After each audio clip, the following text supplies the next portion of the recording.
So friends, Mona Lisa का पता नहीं लग पाया अजमेर में। मैं आज आ रहा हूँ जोधपुर। जोधपुर में पता करेंगे। आज जोधपुर में होल्ड है हम लोग।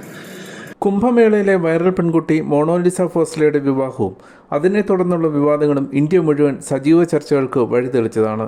ഇപ്പോൾ മോണോലിസയെ വിവാഹം ചെയ്ത ഫർമാൻ ഖാൻ്റെ ഒരു വീഡിയോ ഇൻസ്റ്റാഗ്രാമിൽ വൈറലായി മാറിയിരിക്കുകയാണ്. മോണോലിസയെ കാണാനില്ല എന്നതാണ് വീഡിയോയിൽ പറഞ്ഞിരിക്കുന്നത്. മലയാള ചിത്രത്തിൻ്റെ തിരുവനന്തപുരത്തെ ഷൂട്ടിംഗ് ലൊക്കേഷനിൽ വെച്ചാണ് ഫർമാൻ ഖാൻ എന്ന ഉത്തരേന്ത്യൻ യുവാവ് മോണോലിസയുമായി പരിചയത്തിലാകുന്നത്.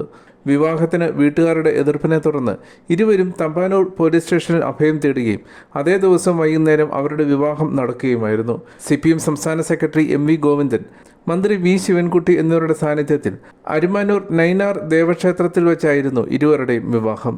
എന്നാൽ ഇപ്പോൾ മോണോലിസയെ കാണുവാനില്ല എന്ന തരത്തിലുള്ള ഫർമാൻ ഖാൻ്റെ വീഡിയോ വൈറലാണ്. 4 ദിവസത്തിലേറെയായി വീഡിയോ പ്രചരിച്ചു തുടങ്ങിയിട്ട്. ഇത് മോണോലിസയോ ഫർമാനോ അവരുടെ ഇൻസ്റ്റാ ഹാൻഡിലിൽ പോസ്റ്റ് ചെയ്തിട്ടുമില്ല.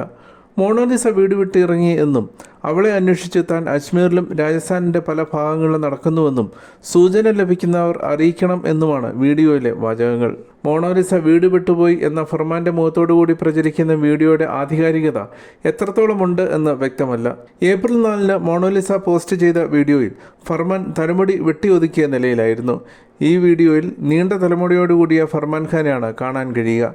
മോണോലിസ അപ്ലോഡ് ചെയ്ത വീഡിയോയിലാകട്ടെ അവരുടെ വിവാഹശേഷം പകർത്തിയതിന് തെളിവായി കഴുത്തിലെ താലിമാലയും കാണാം. സ്വാഭാവികമായ പരിസരങ്ങളിൽ ഷൂട്ട് ചെയ്തതുപോലത്തെ ദൃശ്യങ്ങളാണ് എങ്കിലും മോണോലിസ വീട് വിട്ടുപോയി എന്ന് ഫർമാൻ പറയുന്ന വീഡിയോ AI ആകാനാണ് സാധ്യതയെന്ന് വിലയിരുത്തുന്നു.